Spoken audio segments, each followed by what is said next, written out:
लो दोस्तों ये इधर देखो जरा तेल जो मैं बनाया है इधर लाने का मैं जनाब को लगा दसन तरीका बहुत मेहनत नाल तेल बने कोई आम तेल नहीं। ये तेल जोड़ा वे ना जिन्हों दुनिया का तेल नहीं कम करता तेल कम करता नुकसान खोलेगा। देखो जरा लाना किस तरीके ना कुछ लोग लान की वजह तो तरीके सही तरीके ना तेल लाते नहीं।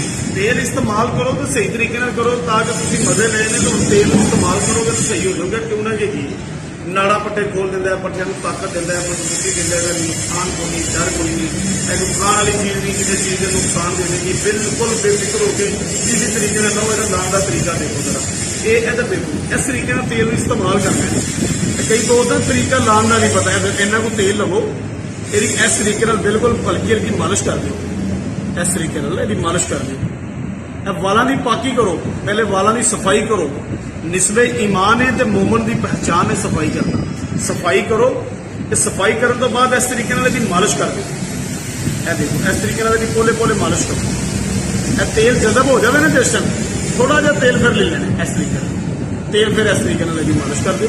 जड़ के अंदर अच्छे तरीके लो यदि मालिश करो देखो थले होनी है पेशाब वाली नाल ये इस जगह पर तेल नहीं इस्तेमाल करना इतने लग जाए तो डर कोई नहीं है। ज्यादा मालिश नहीं करनी थले पेशाब वाली रग होती इस जगह पर मालिश करो। दूसरी मरतबा जो तेल हो जाए ना जजब तीसरी मरतबा की करना है इस तरीके तेल लेना इनू इस तरीके पोला पोला के उत्ते तेल ला दो ये देखो तेल लगे और इस तो बाद इसका की हल करना है। इधर देखो ये है पाउडर कुछ जड़ी बूटियां का मैं पाउडर कढ़िया इसका कोई नुकसान नहीं बड़ी बेहतरीन चीज है। इधर देखो पाउडर इस तरीके जनाबे लिए तेल ला के जजब करके इस तरीके पाउडर उत्ते धोड़ दो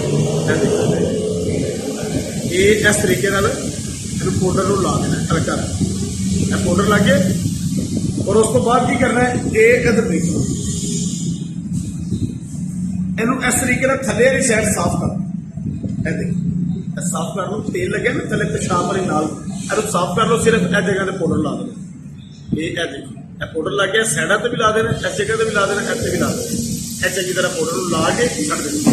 और उस तो बाद ये पान का पत्ता है पान का पत्ता पान के पत्ते इस तिले का हर तिले का मुख्तलिफ तरीका है लाने का।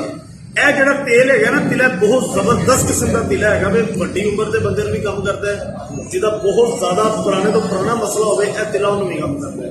ये अगर देखो यह पान का पत्ता लेना इसका पान का पत्ता लैके ना इस तरीके उत्ते इस तरह तरीके ला देना इस तरीके पान के पत्ते ला देना पान के पत्ते ला के फिर उस तो बाद ये उत्ते पट्टी देखो पट्टी ले लेनी इस पट्टी को इस तरीके वलेट देना